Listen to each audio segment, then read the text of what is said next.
Okay, good morning everybody. It's my pleasure to introduce Jie Huang.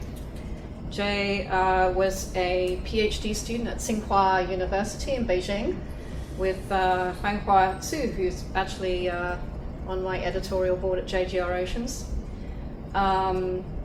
Jie has been doing a postdoc at WHOI since 2020, working with Bob Picard and Mike Spall. Yeah. So welcome, Jie. Yeah. Thank you, Lisa, and thank you for introducing me. And also, good morning, everyone. I'm very honored to be here to speak today, and very excited to share with you one of my most recent work entitled Fate of Freshwater and Heat in Baffin Bay, including Basin-Scale circulation and Shelf-Fjord exchange.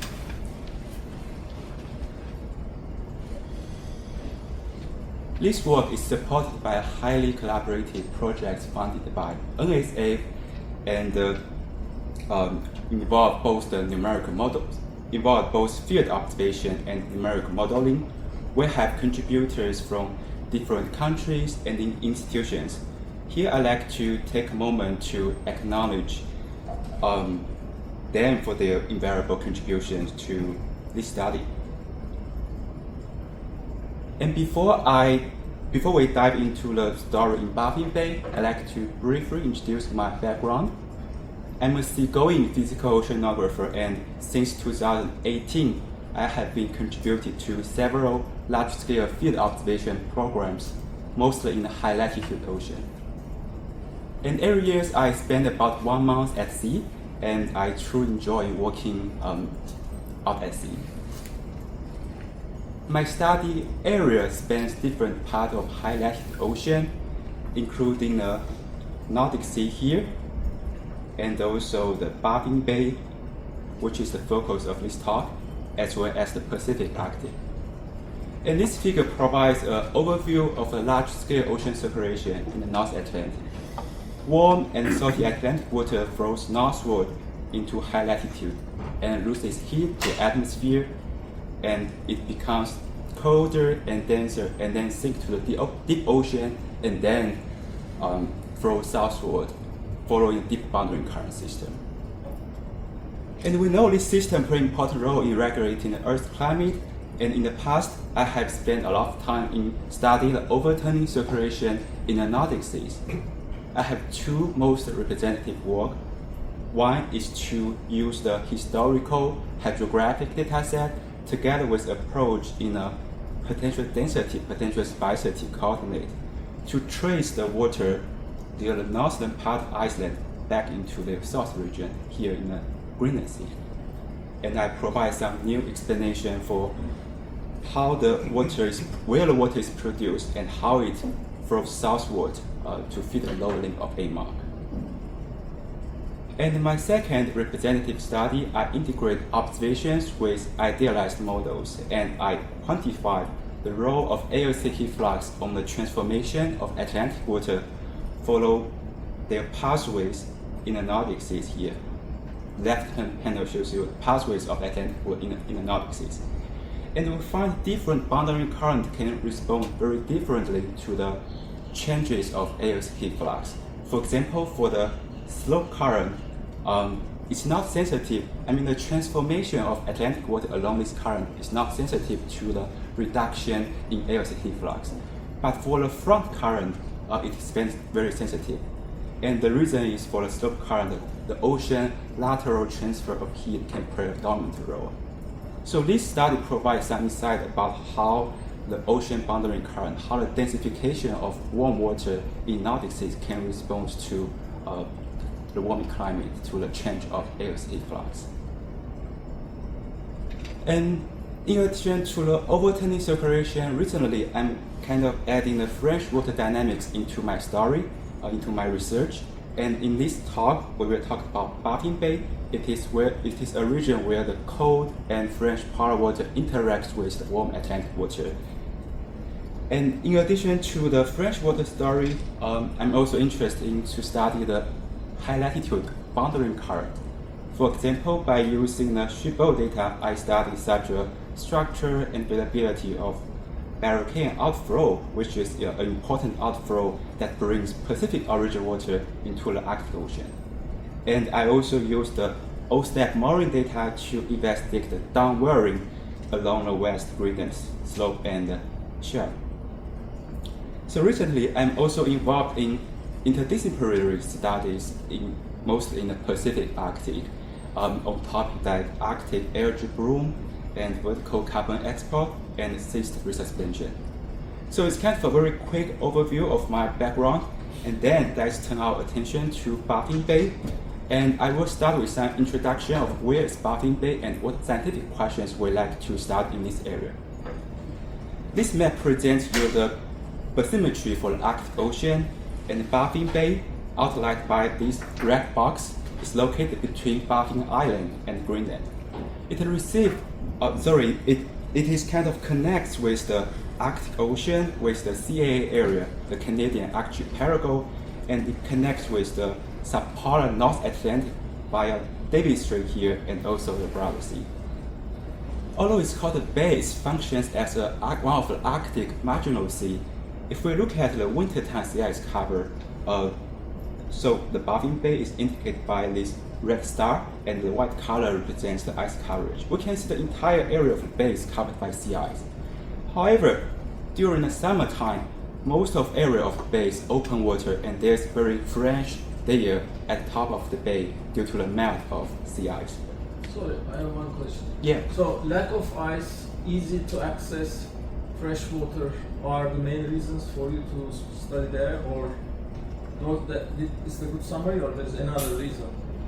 Yeah, I will talk about later. There's inflow from the Arctic Ocean into Baffin Bay and outflow from the southern boundary of Baffin Bay into the low latitude, and that can impact the water mass transformation and large-scale circulation.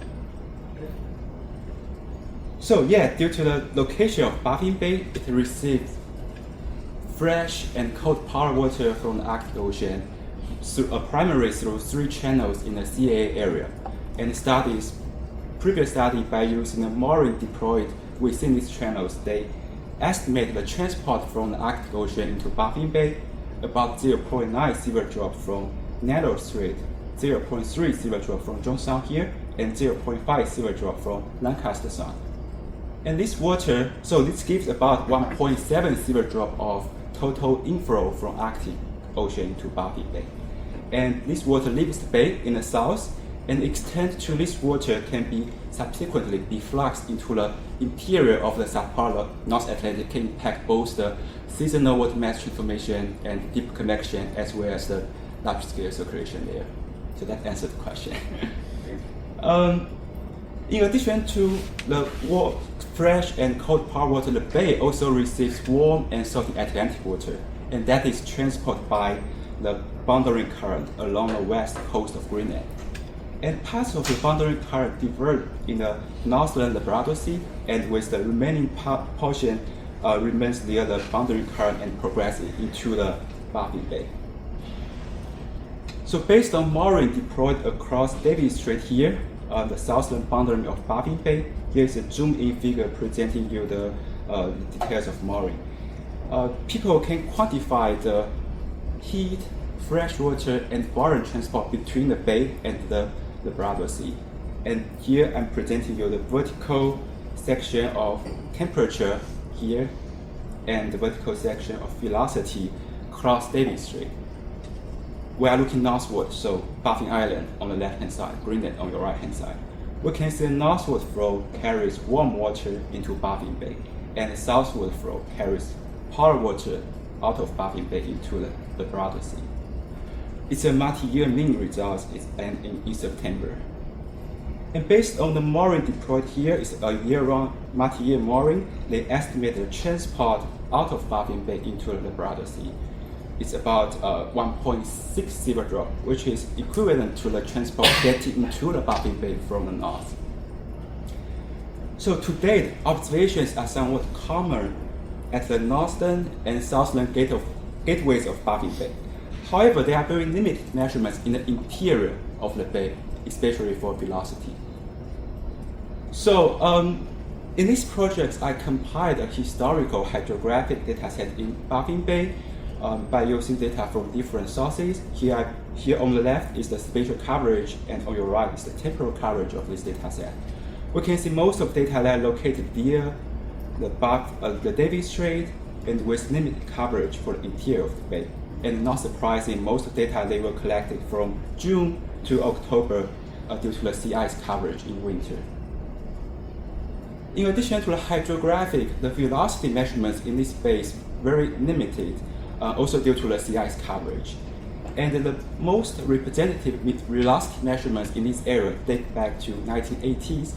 And by using the moorings deployed at different locations of Baffin Bay, they started to provide a cyclonic basin-scale circulation in the bay, with northward flow for the eastern side and southward flow for the western side.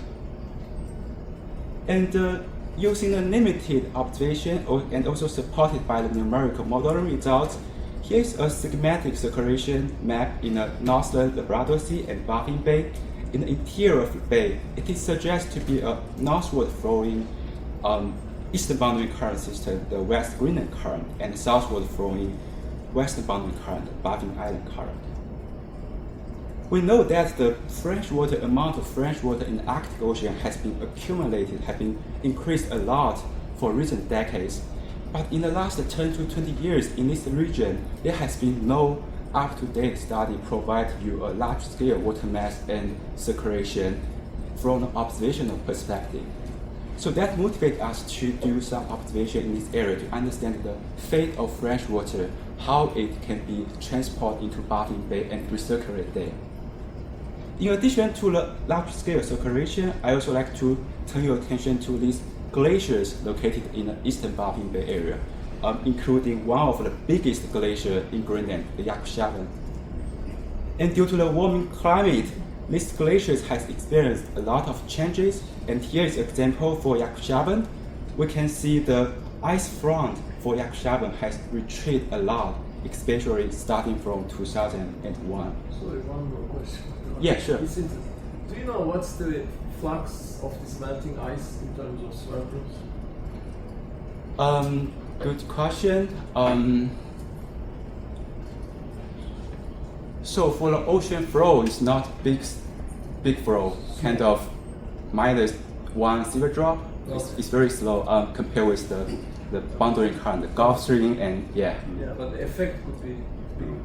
Yeah, the effect can be big. Yeah. And I will talk about this relative to the bottom flow. So for these glaciers, we have bottom inflow, the Atlantic water inflow that can contribute to the melting of glacier. In addition to the biggest glacier, by using the satellite data, we can also look at the ice height changes for the entire Greenland area. And this figure shows the recent changes.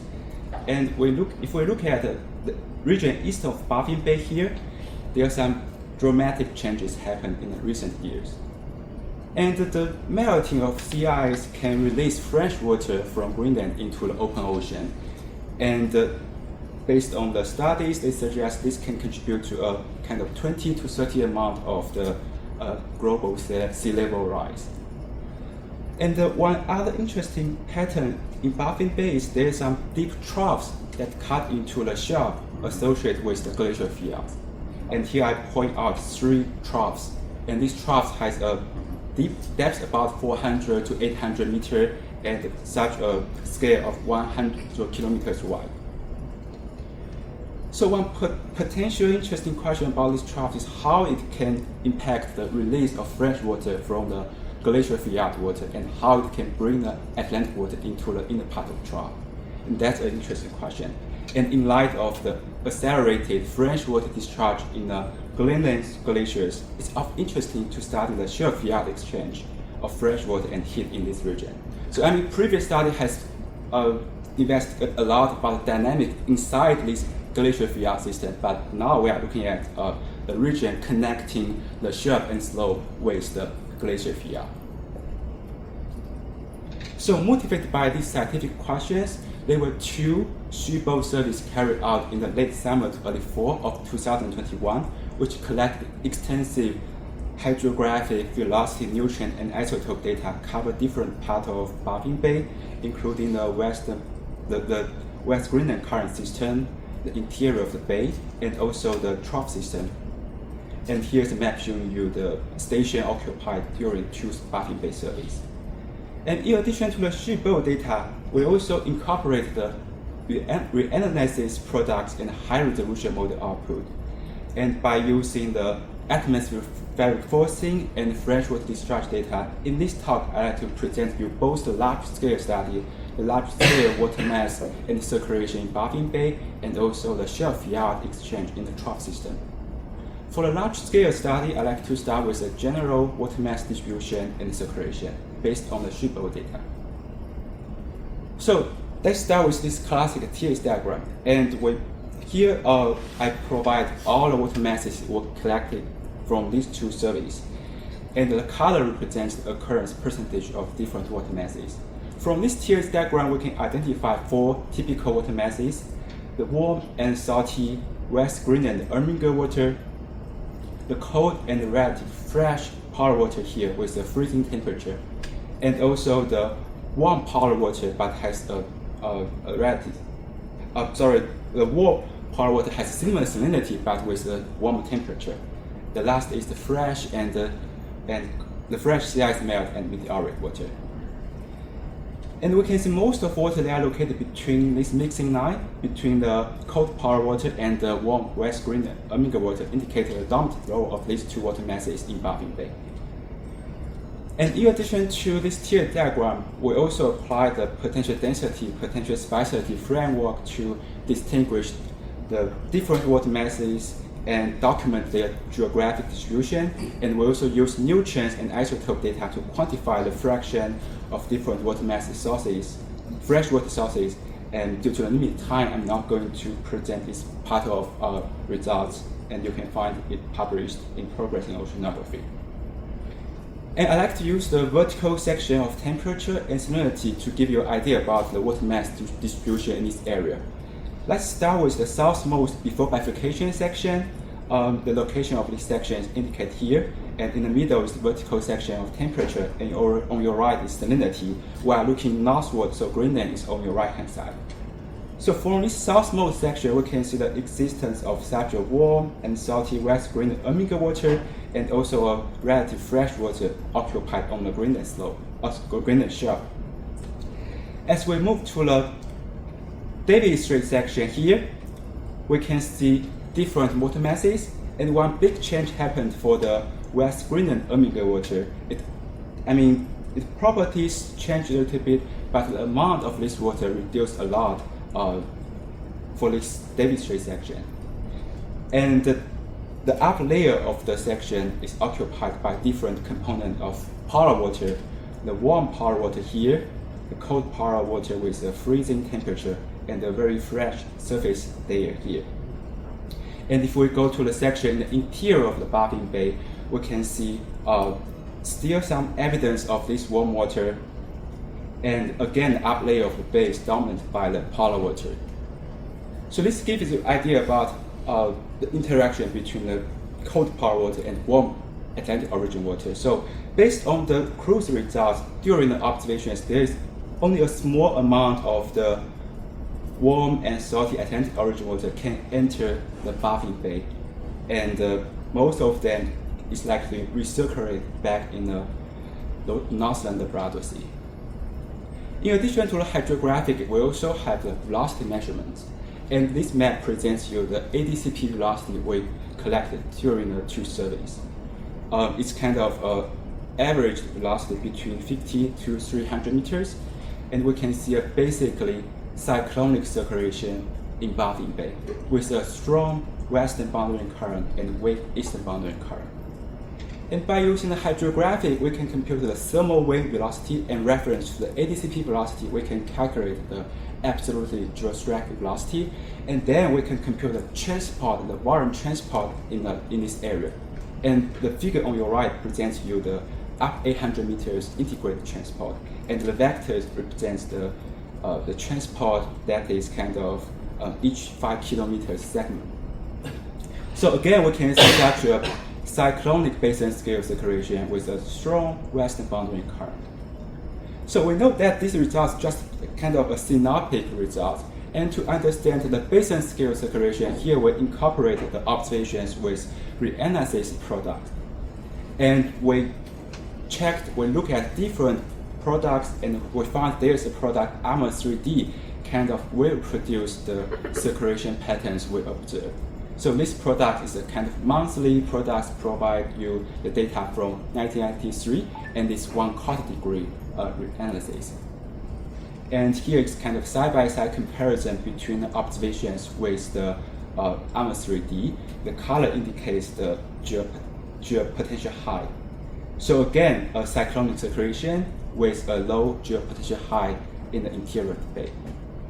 And this such an agreement motivates us to use the ARMOR 3D to shed more light on the availability of basin-scale circulation. And we first compare with the climatology mean. And we find in the year of 2021, the basin-scale circulation was much stronger compared with the climatology mean. And this is more clear if we removing the climatology and only show you the September anomaly. And in addition to this year, we also check different years in the reanalysis products, and we find in the 2019 there's also a very different pattern. There's an anticyclonic circulation anomaly in the interior of the bay, corresponding to a positive geopotential high. So what are the driving mechanisms for such basin-scale circulation change? I like to note that the Baffin Bay is kind of an enclosed basin, so if we look at interior part, and this suggests the wind forcing can play a role. And we first look at the impact of local wind forcing, and here the figure presents you the wind stress curve pattern, with red color indicates the positive wind stress curve. And the vector is wind vector. And we can see a positive curve in the interior of the bay, and this can induce a basin-scale cyclonic circulation if we have an enclosed basin in the interior of the bay. And such a wind stress curve pattern is also significant if we remove the climatology mean and look at the anomaly. So that's the impact of local wind forcing. And the studies also suggest that remote wind forcing in the Arctic Ocean can impact the transport, the Arctic inflow into the Baffin Bay area. So we also look at the impact of remote wind forcing. In this map, we find during a time period of cruise, there's a cyclonic wind anomaly occupied in the Arctic Ocean. And it corresponds to a negative sea level pressure anomaly and a positive AO phase. AO is the Arctic oscillation. So what's the link between the pattern, the atmospheric forcing in the high Arctic with Baffin Bay? By looking at this study, we found some connection. So this study is kind of a modeling study to do some idealized wind precipitation experience to look at the impact of such a cyclonic wind anomaly and how it can impact the Arctic circulation. And under impact of such a cyclonic wind anomaly, we can see it lower the sea surface height in the interior Arctic and enhance the sea surface height for the periphery of Arctic and induce such a cyclonic circulation anomaly. But they did not pay attention to what happened in Baffin Bay. We think one possible mechanism is kind of the increased sea surface height can propagate into the Baffin Bay area through these channels and also induce a cyclonic circulation anomaly there. If we look at the year of 2019, we can see an anticyclonic circulation anomaly in the bay, and that corresponds well with a positive sea level pressure anomaly in the Arctic Ocean.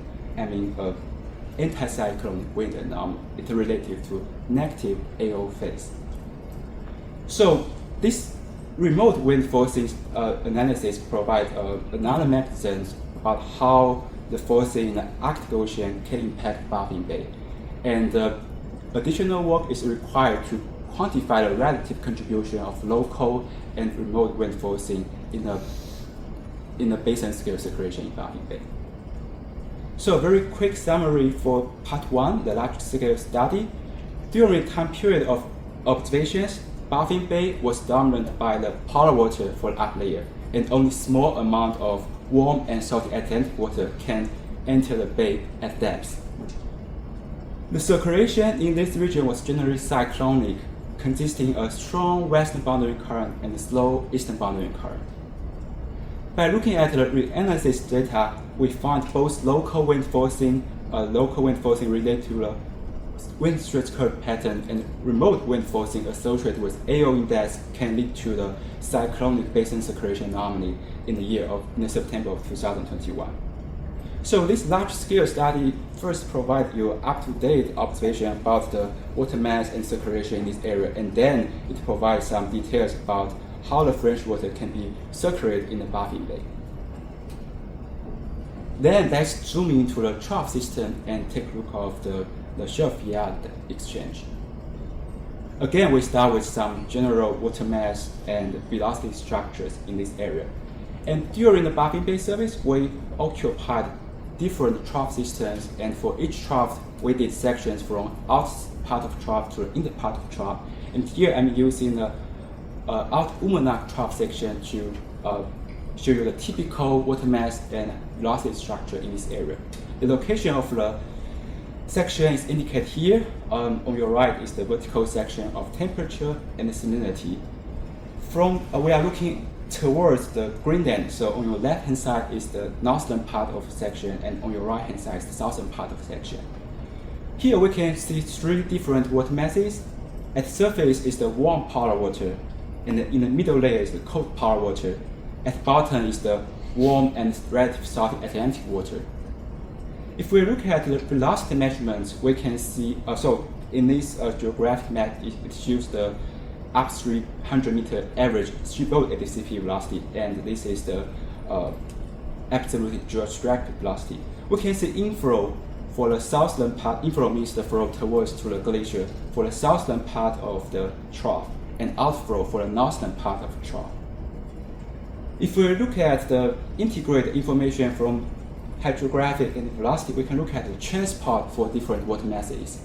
This small panel presents you the transport, and the red color indicates inflow, the flow towards to the glacier fjord. We can find a bottom inflow of such a warm and salty Atlantic water, located at the bottom of the trough to flowing towards the glacier fjord, and this can contribute to the melting, basal melting of the glacier. In addition to this section, we have 6 occupations across different troughs, and for most of the sections, we can find such a bottom inflow at the deep part of the trough. It can bring the warm Atlantic water towards the glacier fjord. There is one exception here, that is for the inner Oceanographic section, this section. And I will talk more about this section later because it's related to reversed flow pattern there. And in the next part of this talk, I will mostly focus on the Oceanographic area. So before I talk the reverse flow, I'd like to talk about what we think is normal. If we think a northward flowing boundary current, and if there is a trough here, as the boundary current experiences this trough, it can induce a inflow for the southern part of the trough and outflow for the northern part of the trough. And this is what we observed from the Oceanographic section here. But one day after, when we occupied the inner section, we find totally reversed flow. And there is an outflow for the southern part of section and inflow for the northern part of section, and corresponding to an amount of fresh water at the surface. So what's the dynamics behind such a reversed flow? The observations are limited, so here we also integrate observation with the analysis product first. And here we look at the glorious trough, which is 1/12 degree reanalysis products, because we need a resolution to resolve this trough and the circulation pattern there. And we found these products can reproduce the reverse flow we observed. And here on your left hand side is the observations, and on your right hand side is the glorious results for the same time period. And by looking at the glorious, we can look at more details. And this map shows you the velocity, up layer velocity, with the color indicates salinity anomaly. The anomaly is obtained by removing the salinity background average for the entire area. So we can see such a existence of anticyclonic gyre located in the inner part of the trough, and that's related to the observed reversed flow. And we can also see freshwater anomaly. So glaciers provide some insight about the observed reverse flow.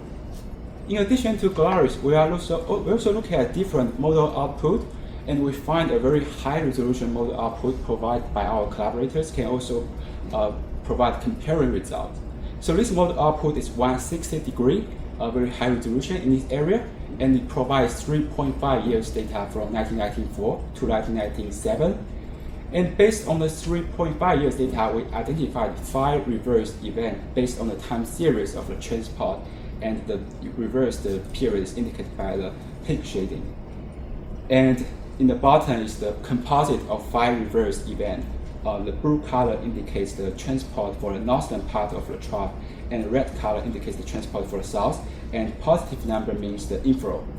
So there's about 0.5 silver drop of inflow for the composite view for the northern part of the trough, and 0.6 silver drop for the southern part of the trough.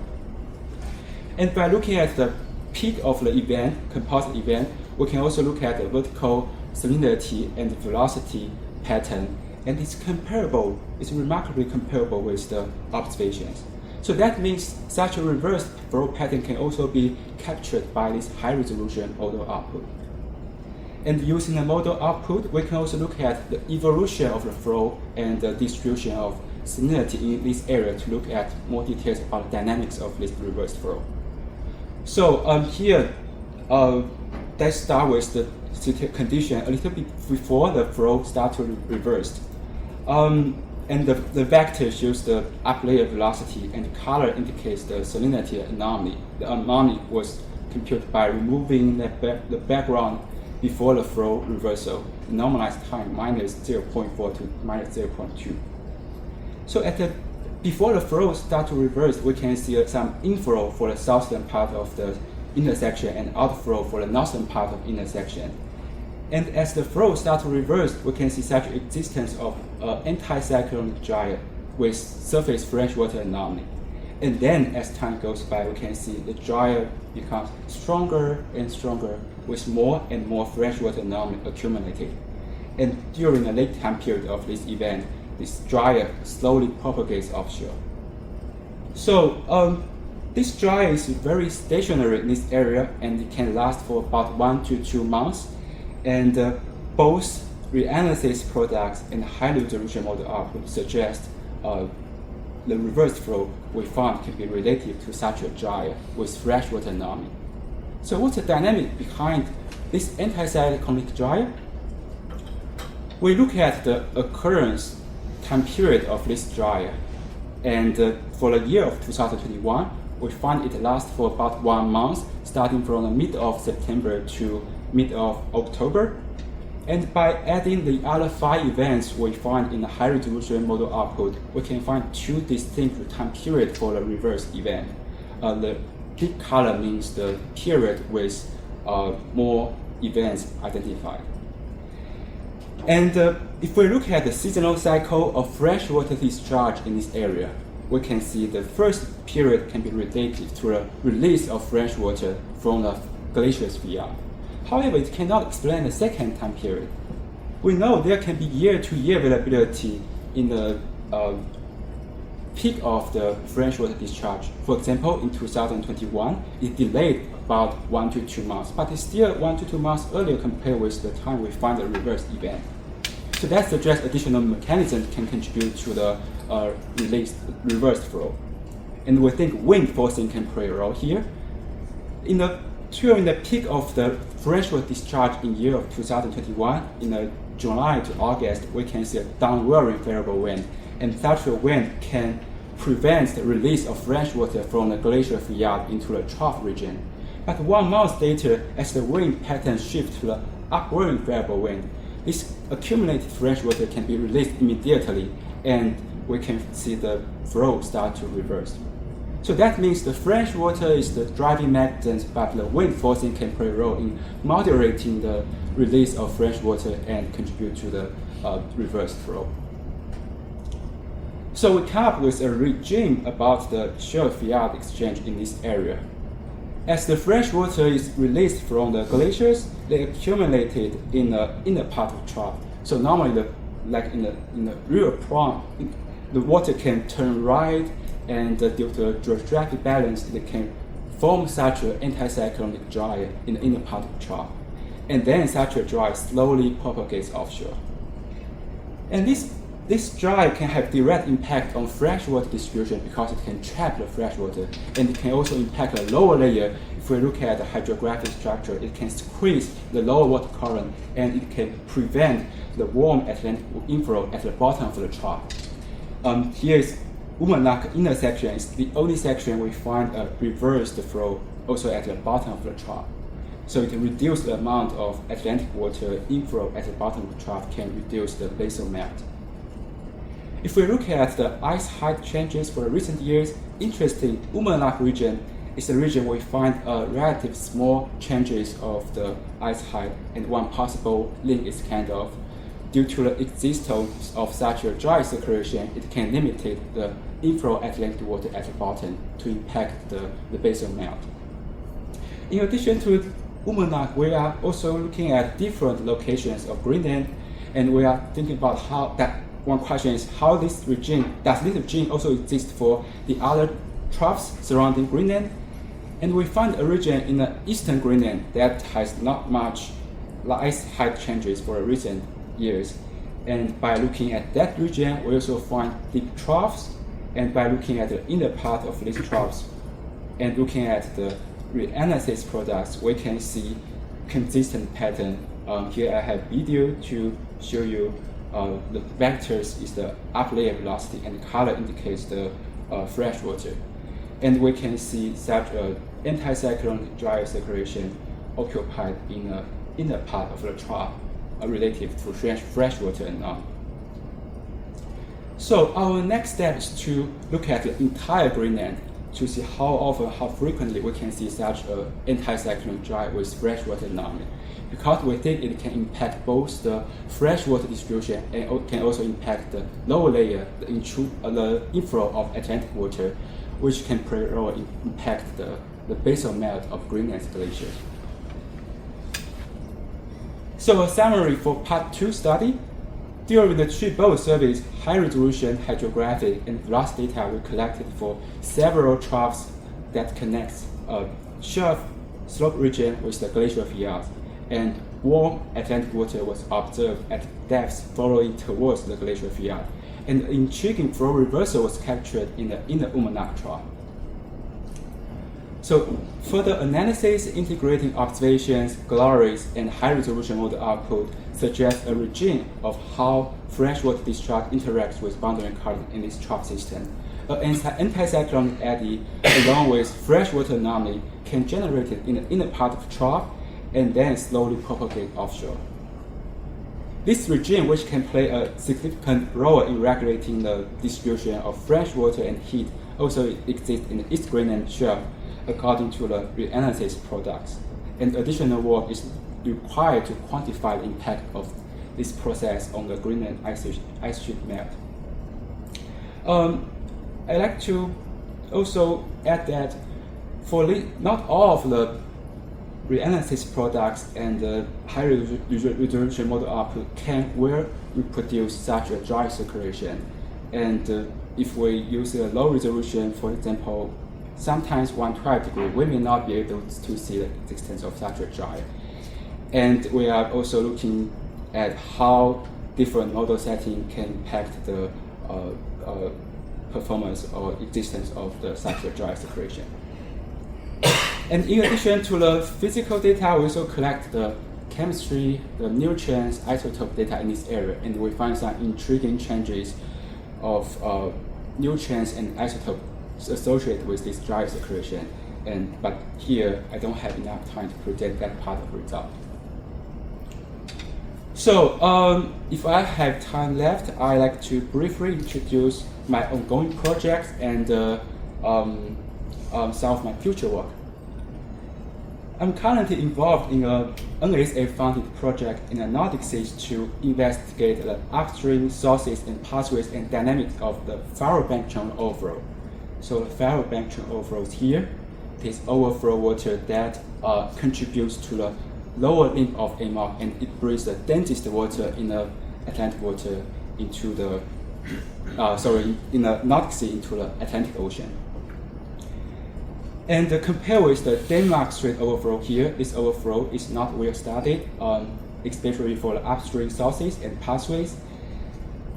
So in this project, we like to integrate field observation and numerical model again. And for the field observation part, we have two components. One is to deploy a mooring array on the northern part of Iceland Faroe Ridge here. And this mooring array has already been successfully deployed, and I contributed to the planning and deployment of this mooring array in last summer. And it consists of 8 WHOI moorings and 1 mooring from University of Bergen and also 1 from Faroe Marine Research Institute. This mooring array is supposed to capture different part of the different branches of dense overflow water in the Nordic seas. And after the mooring deployment, we did a large-scale shipboard survey in the Nordic seas, starting from the mooring array here and extending northward into the interior of the Nordic Sea. And our colleague in Iceland and Faroe Island also did 2 surveys at the same time to do a lot of hydrographic sections surrounding Iceland and Faroe Island. So I'm going to lead the analysis work for both mooring and shipboard data, and by using the data, we like to advance our understanding of the availability and the mechanisms by which dense water is supplied to the Faroe Bank channel overflow. In addition to this, I'm also thinking about to better quantify the effect of dense water production in the Nordic seas on the MR availability. So studies have suggested that the transport across Greenland and Scotland Ridge here is pretty stable for the recent decades, but we already observed some changes in the properties of dense overflow water in the interior of Nordic seas as well as in the region north of Iceland. We are thinking about the link between the dense water production and overflow water across this ridge and how it can contribute to the large-scale MR system. In addition to this, I'm also thinking about one new area that is in the region north of Greenland. That area is a very interesting area with different polar water and Atlantic origin overflow water converged and joined the East Greenland current here. And that region has not been well studied before due to the sea ice coverage. So on the left, it presents you the sea ice coverage back to 2000, and the color presents the ice coverage, ice age, and we can see about 4 to 5 years ice there. And it's almost not possible to carry on shipboard survey there. But due to the warming climate, on the right, we can see the ice age for recent years. We can see the ice reduced to about 0.3 years. It's still some difficulties, but it makes it possible to do some shipboard survey there. So I'm thinking about to propose some work in that area to study both the freshwater and dense overflow water, how it can be exported from Arctic Ocean into the Nordic seas and then downstream to the lower latitude. And with that, I'd like to end my presentations and take some questions. Thank you very much.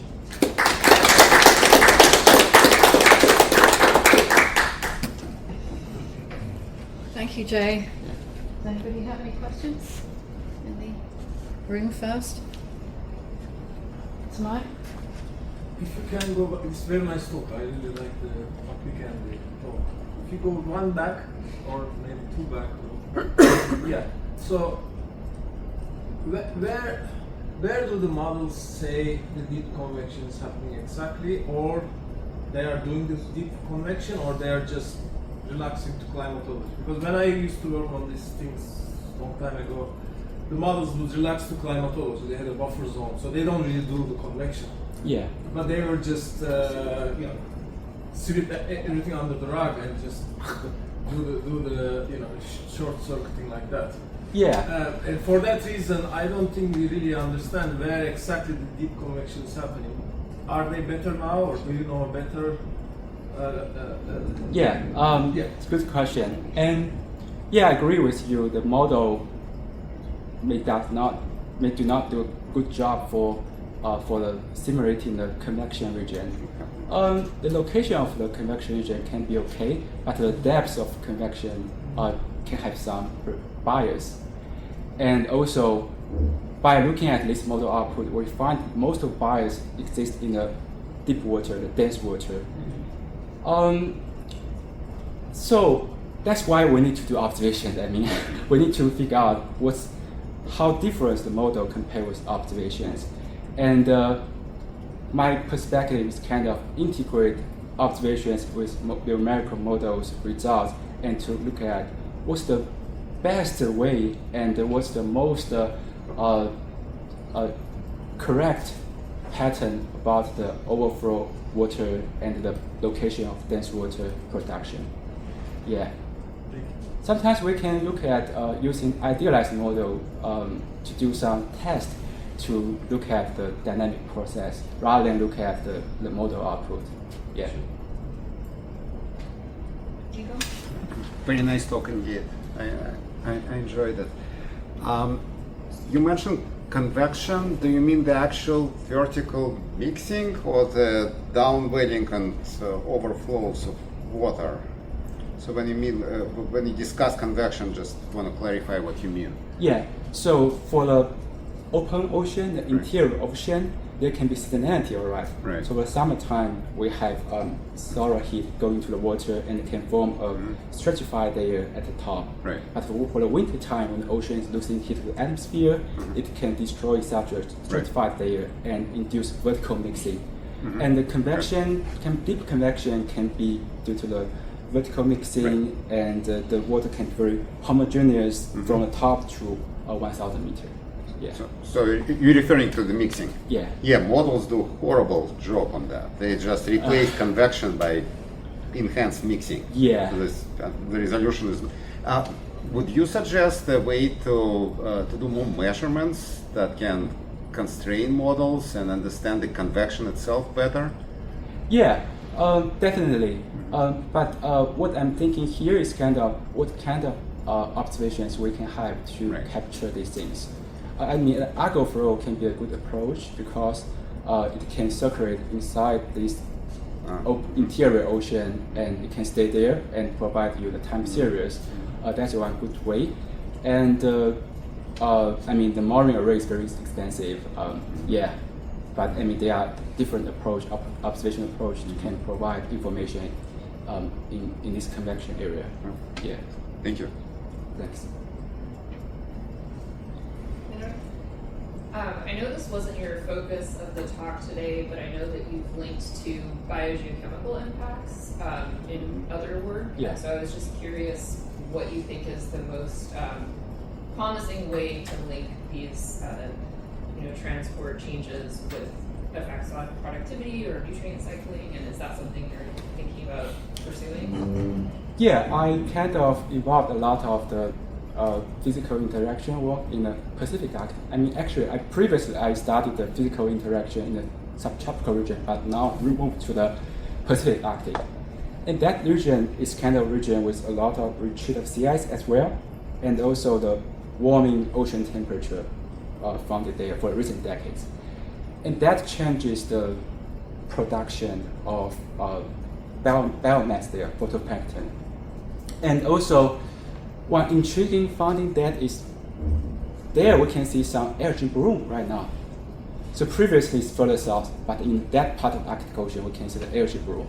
And that can be toxic and can impact the entire food system there. So that's one topic direction. I'm currently working with the people at WHOI and also the University of Alaska to look at the changing climate, changing ecosystem there.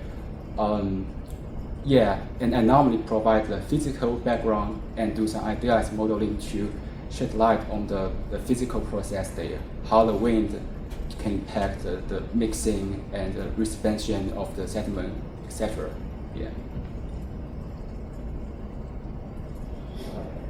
Bill? Yeah, I was really fascinated by your the gyres that kind of act as a blocking mechanism in a way for the Atlantic water. Mm-hmm. So just trying to understand that. So these are, you think these anticyclonic gyres are associated with kind of a pulse of meltwater? So it's just like the behavior in a spin-up of a river plume model where the first thing that happens with a pulse of fresh water is the anticyclonic gyre that kind of propagates away? Is that the same kind of mechanism? Yeah, thanks for the question. Yeah, that's a very interesting question because the major difference with the river pond and the glacier system here is the fresh water from the glacier can come from the bottom of the glacier due to the basal melt. So you cannot bring fresh water all the way from the top to the bottom. So that's a major difference between the river pond can release fresh water at the surface. But what we found is kind of mechanism can be similar, and like a river pond, we have a fresh water accumulated moving from the inner part of the fjord into the trough region, and then due to the geostrat balance, they can driven such a anticyclone circulation. But one curious about we try to use idealized modeling to reproduce such a process, but we find it's very difficult. We are not sure if because the way we release fresh water, we are discussing with the modeling guys about how this model can be improved, can be well captured such a gyre in this area. Yeah. And there are other trough systems too. So you kind of like, I don't know, it almost seems like you were trying to link this to the where we were seeing large or small losses of land ice in Greenland. Yeah. There are troughs further north where this is not active, or you don't know, or? Yeah, I can introduce you one troughs I'm particularly interested in. Sorry, let me move to there. In addition to the Umanak, there's a big trough. Sorry, let me go back one slide. Yeah. So there's a trough here as well. That's connected with the biggest glacier in Greenland, Shelf-Fjord. Yeah. And the release of fresh water for this trough is double amount of the Umanak. However, we don't see much of such anticyclone dry circulation for the Shelf-Fjord region. And we think it can be related both the topography impact. For example, for the Shelf-Fjord, there's a deep channel here and also a wide opening here. It can make it more easier for the exchange between the boundary current and the coastal water with the inner part of the trough. And also there's a coastal current here can make a difference that carries the red warm and South Atlantic water. So that means not all the Greenland troughs can have such a pattern and can be impacted by wind forcing, topography, and also the boundary current. We need to better quantify the impact of the mechanism we find. Yeah. Thank you. Sorry, I'm asking too many questions. Very, very interesting. So, Claudia Senelese is a good friend of mine. She also works on the. So she said to me many years ago, what happens to the meltwater when it joins the circulation? Right? That's like the big question. What happens to it? Can you detect, or I mean, people like Bill, they measure deep water change, but this is a bit of a different problem, right? Yeah. What I'm trying to understand is how can you detect changes in the meltwater and how it affects the deep water formation, right? That's kind of the problem that you are focusing on, rather than the overflow problem. Now, in the last section, we are talking about the overflow problem, but what does it take for the new, fresh, additional melting to disrupt the deep water formation? Isn't that the question? And what do you need to measure for that? I mean, is it enough that you measure, okay, something is melting, or what exactly do you need to measure to find this? Yeah, good question. So we have been monitoring the boundary current system surrounding Greenland for a long while. Not just for the Baffin Bay, the western side, also the eastern side. And also the story also depends by season, alright. Yeah. The convection happens in the winter time. And winter time, if there's mechanism can prevent the release of fresh water from Greenland into the open ocean, can make a big difference. So for one study I did in East Greenland about East Greenland current, we find the release of fresh water is very sensitive to the wind forcing. So winter time, we have cold outbreak from Arctic Ocean brings a northerly wind in that area, and that can prevent release of freshwater. And recently, we found some convection just near the boundary current due to the open, the open, more salty water opened as the freshwater cap being removed. So that's one interesting pattern. And the other thing I'm thinking is kind of for the other side of Greenland, the eastern side of Greenland, we find the wind can also play a different role. So for that reason, it's kind of the wind forcing kind of can release the fresh water into the open ocean, for example, the Labrador Sea, and that's kind of a different mechanism. Yeah. Jie, I have a question. So you showed a lot about summertime circulation, obviously, because that's when you can get the ships up there. Yeah. And how maybe a lot of that anomaly you were seeing was related to wind forcing. So I was just interested in, do you have insights into what the circulation looks like in the winter when everything's covered in ice? Yeah, good question. So we have collaborators by using the modeling approach to look at the seasonality of the circulation in Baffin Bay. And in the wintertime, we can also see the kind of the basic dry, anti-cyclonic dry circulation in the bay. And that can be related to because we have the release of fresh water from Arctic Ocean. But that's much weak compared with the pattern we can see from the summertime. Yeah. So it's a weaker cyclonic circulation driven by freshwater input. Yeah. And the other question I was going to ask was, and you showed it, right? There's a lot of reduction in the amount of sea ice in the Arctic. How do you think that's going to change, if at all, circulation in this region, or the formation of these eddies trapped in the troughs and so on? Do you have any insights into how you think those things are going to change over time? Yeah. First is kind of the changing of future sea ice in the Arctic. I think it's going to continue to change due to the warming climate, based on prediction at least. And for this dry circulation, I don't have straightforward answers for that, but definitely we can look at the data. It's a little bit tricky if we only look at the model output and the reanalysis products, but by doing observation there, perhaps by repeating some section there, we can understand the long-term change in that area. Yeah. Thank you. Well, thank you again, Jie. Thank you.